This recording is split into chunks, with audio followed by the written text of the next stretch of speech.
Hello everybody and welcome back to the Galactic Armory. Today we're going to be covering Boba Fett's Blaster from The Mandalorian Season 2. It also looks like it's going to make an appearance in the Book of Boba Fett, so I'm excited for that. We're going to hopefully get some new references for the Blaster because in The Mandalorian Season 2 we didn't get many of them. So it's going to be nice to get this file updated so it could be as accurate as possible. Nevertheless, today I'm going to show you how I go from a raw 3D print to the finished blaster you see before you. So let's go ahead and jump right into it. Okay, so the first thing we're going to want to do is assemble the thing.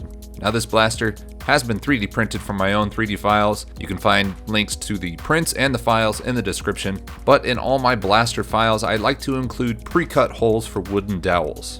Now these wooden dowels are going to greatly increase the overall strength of the print. If you printed anything really long, you know that the overall strength of the print starts to fail the longer you get. But having these wooden dowels through the center of the print, like 100-fold increases the overall strength of it. So I'm going to be using a 1/2 inch diameter and 1/4 inch diameter wooden dowels to help reinforce the entire blaster. These I just got from Walmart in the craft section. They're very easy to find, and I've just got a little hacksaw to cut them down to size. So we're going to have wooden dowels through the main body of the blaster, through the stock and the grip of the blaster, as well as one through the scope. I'm just going to be using some cyanoacrylate superglue to hold all those dowels in place. It's a pretty snug fit, so this superglue binds very quickly. So we should be able to start the next step very soon. So now we're going to start working on smoothing out this blaster for painting. To do that, I'm going to be using the resin smoothing technique. If you're not familiar with what that is, I've done it in lots of other helmet videos. Essentially, we're using SLA 3D printer resin to fill in the lines on the 3D print. Then I'm going to be using a UV flashlight to cure that resin so it hardens, and then we'll be able to sand it smooth. You want to apply really light coats, especially to a detailed piece like this. We don't want resin pooling anywhere that it shouldn't, because once it's cured, it's going to be very difficult to sand down. You could also use the Bondo filler primer method for this, but I find that using the resin technique helps speed things up a bit.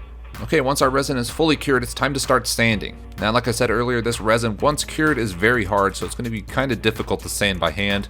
That's why I'm going to be using a mouse sander to help speed up the process. On there, I've got a 120 grit pad of sandpaper, and I'm just going to go to absolute town on this thing, sanding down as much as I can without reaching all the way down to the 3D print itself. Now, you're going to want to wear a respirator for this because this resin is going to get kicked up into the air as dust, and you definitely don't want to be breathing this in. Once we've given the entire blaster a good sanding, the next thing I'm going to do is use some Rust-Oleum filler and sandable to actually fill in a lot of those very tiny micro scratches that sandpaper caused. And it's also going to help us identify spots that still need more resin, more filling, or maybe more sanding. Since right now it's kind of hard to tell exactly what parts have been sanded and what parts haven't. Okay, so now if we take a close look at the blaster, you can see there's still some areas that need filling. There's a break between the parts that I need to fill in, and some parts I just completely missed with the resin. So we're going to go over the blaster again with the resin, but this time we'll only apply it in the spots that need more filling and sanding. We kind of repeat these last two steps until we're completely happy with the smoothness of the blaster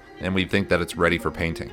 Okay, so now that we're ready to start painting, I'm just going to start with a nice flat black. This is going to act as a base coat for the rest of our other paints, but a lot of the blaster is also just black, so this will be a great place to start. Now I've taped off the buttstock and we're going to be using a satin espresso for the wood coloring. No real fancy technique here, just going to paint it all brown.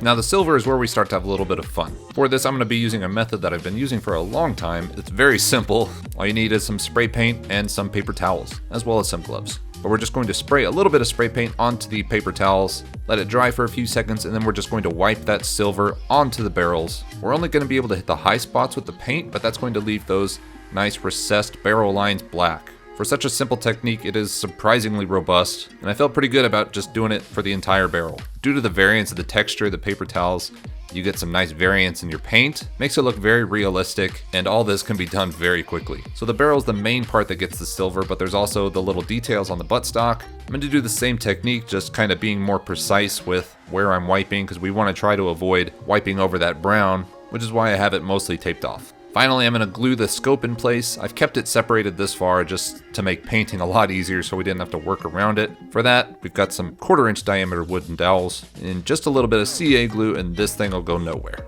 So there you go, guys. Pretty quick video, but this is a small prop, so not a lot to go over. Included in the files and the prints is a little plug for the barrel. If you want to print that in a bright orange, a lot of conventions require it for weapons. So there you go, guys. Hope you enjoyed the quick little video. I'm going to start filming some Boba Fett skit videos, so hope you stick around to watch those.